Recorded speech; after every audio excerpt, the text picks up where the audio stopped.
سبھی مانتے ہیں نا.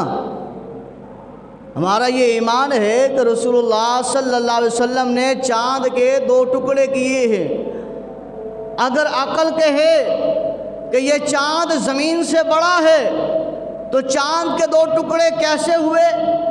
یہ زمین کیسے ختم نہ ہوئی؟ عقل کہے یہ ایسے نہیں ہو سکتا. تو فرمایا ایسی عقل کا بیڑا غرق ہو، ایسی عقل بے عقل ہے، ایسی عقل کا کوئی فائدہ ہی نہیں ہے جو ایمان سے دور کر دے.